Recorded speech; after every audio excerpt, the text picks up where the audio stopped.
जय हिंद प्यारे बच्चों। तो आज के इस वीडियो में हम लोग कंप्लीट करने वाले हैं साइंस का 7वां चैप्टर जीव जनन कैसे करते हैं। इस चैप्टर से हम लोग जितने भी महत्वपूर्ण एमसीक्यू प्रश्न बनने वाले हैं जो कि आप लोग बोर्ड एग्जाम में आने की संभावना है, तो इसको हम लोग पूरा कंप्लीट देखने वाले हैं। ठीक, तो आप लोग एमसीक्यू प्रश्न पर ध्यान देना है क्योंकि आप लोग के बोर्ड एग्जाम में 20 नंबर का आप लोग एमसीक्यू प्रश्न आता है। ठीक, तो चलिए हम लोग देखते हैं आज का पहला प्रश्न। आज का पहला प्रश्न क्या बोल रहा है कि जनन की मूल घटना क्या है। ये आप लोग को 2018 में पूछा है और ये आप लोग को 2020 में पूछा है।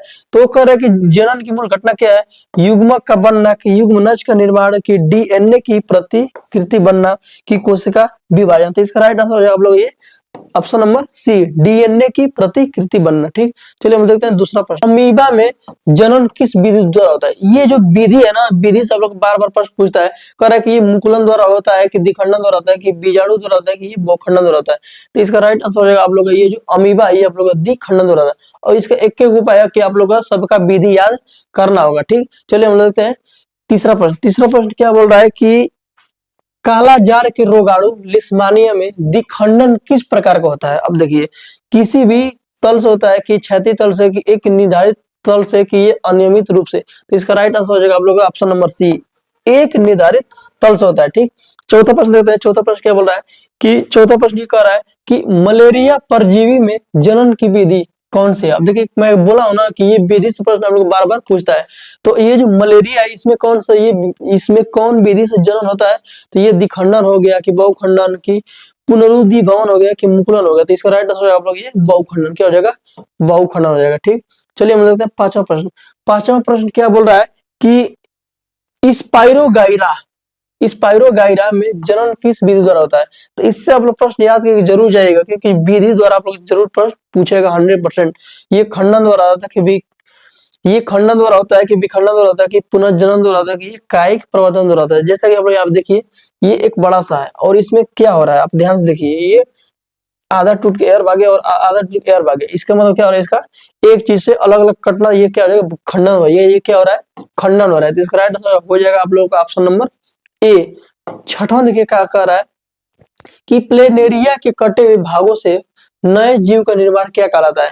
मुकुलन कहलाता है, कि कायिक प्रवर्धन कहलाता है, कि बीजाणु निर्माण कहलाता है, कि ये पुनरुद्धि भवन कहलाता है। तो इसका राइट आंसर हो जाएगा आप लोग ये ऑप्शन नंबर डी, ये पुनरुद्धि भवन कहलाता है। सातवां प्रश्न क्या कर रहा है, देखिए सातवां प्रश्न ये बोल रहा है कि हाइड्रा में जनन की मुख्य विधि क्या है। ये आप लोग मोस्ट इम्पोर्टेंट प्रश्न है। हाइड्रा यानी कि हाइड्रा एकदम रट्टा वाली है, हाइड्रा मुकुलन, हाइड्रा मुकुलन। तो ये आप लोग का मुकुलन द्वारा होता है। ठीक, आठवां प्रश्न बोलते हैं।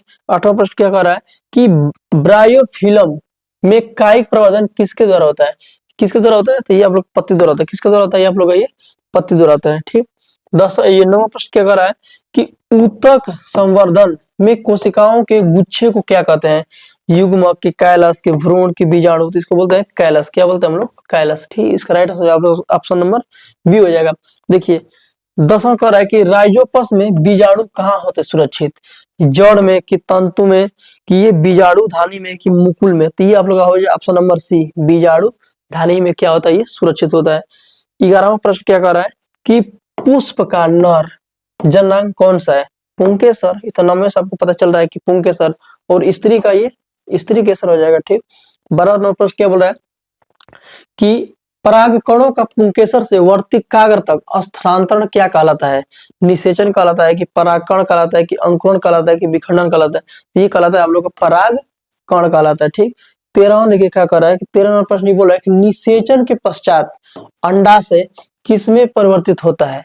बीजांड में, कि बीज में, कि फल में, कि फ्रूट में। तो ये होता है फल में चेंज हो जाता है। 14 प्रश्न क्या बोल रहा है कि बीज में स्थित प्रांकुर से पौधे कौन सा भाग बनता है। बीज में स्थित जो प्रांकुर होता है वो पौधे का कौन सा भाग बनाता है। ये जड़ हो गया, कि परोहर, कि बीज पत्र, की फल। तो ये आप लोग हो जाएगा परोहर। क्या हो जाएगा, परोहर। 15वां देखिए क्या बोल रहा है। 15वां प्रश्न बोल रहा है कि वृषण यानी कि टेस्टिस का उदर गुहा के बाहर वृषण कोश में क्यों स्थित होता है। ठीक, ये इसलिए होता है स्थित क्योंकि ये शुक्राणु उत्पादन के लिए बहुत ही कम तापमान चाहिए। ठीक, तो जैसा कि हम लोग जो शरीर का तापमान होता है वो क्या होता है, वो ज्यादा होता है। तो इसको शरीर का तापमान से कुछ तापमान कम चाहिए, इसलिए बाहर होता है। 16 नंबर प्रश्न देखिए क्या कर रहा है। 16 नंबर प्रश्न बोल रहा है कि लड़कों में यौन अवस्था के परिवर्तनों के लिए उत्तरदायी हार्मोन कौन सा होता है। तो ये आप लोग का टेस्टोरेन क्या होता है, ये होता है टेस्टोरेन।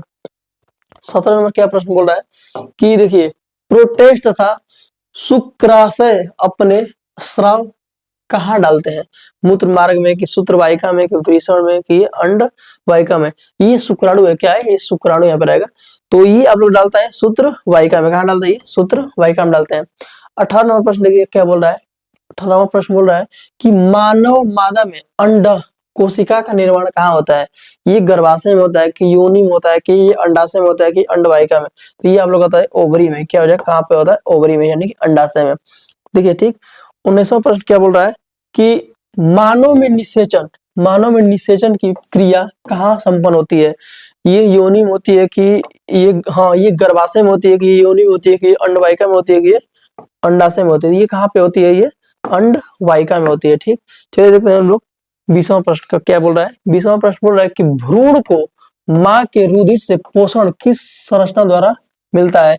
गर्भाशय ग्रीवस मिलता है, कि प्लेसेंटा से मिलता है, कि अंडवाहिका से, ये रक्त वाहिका से? ही मिलता है आप लोग का प्लेसेंटा से। किससे मिलता है आप लोग का? प्लेसेंटा से इसको मिलता है। ठीक, चलिए हम देखते हैं 21वां प्रश्न।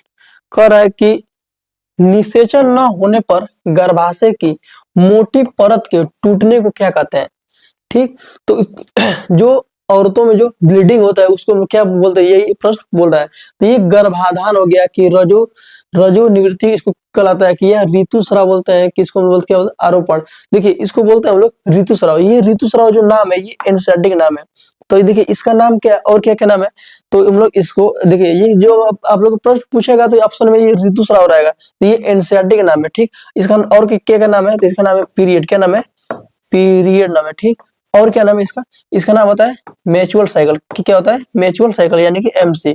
ठीक, इसका ये 3 नाम होता है, इसको आप लोगों को याद रखना है। ठीक, चलिए हम देखते हैं 22वां प्रश्न। 22 नंबर प्रश्न क्या बोल रहा है कि निम्न में से कौन सा यौन संचरित रोग जीवाणु जनित है? ठीक, ये मस्सा होता है, कि HIV एड्स, की सिल्फिस होता है, कि ये हेपेटाइटिस होता है? तो ये हम लोग होता है सेल्फिस। क्या होता है? ये सेल्फिस होता है। ठीक, चलिए हम देखते हैं 23वां प्रश्न क्या बोल रहा है कि निम्न में से कौन सा रोग वायरस संक्रमण से होता है? ठीक, ये गोनेरिया होता है, कि सिल्फिस होता है, कि मस्सा होता है, कि हैजा होता है? तो ये आप लोग होता है ये मस्सा। क्या होता है? ये मस्सा। राइट आंसर हो जाएगा। 24वां प्रश्न क्या बोल रहा है कि गर्भ धारण रोकने के लिए कॉपर टी, कौन सी कॉपर टी कहाँ स्थापित की जाती है?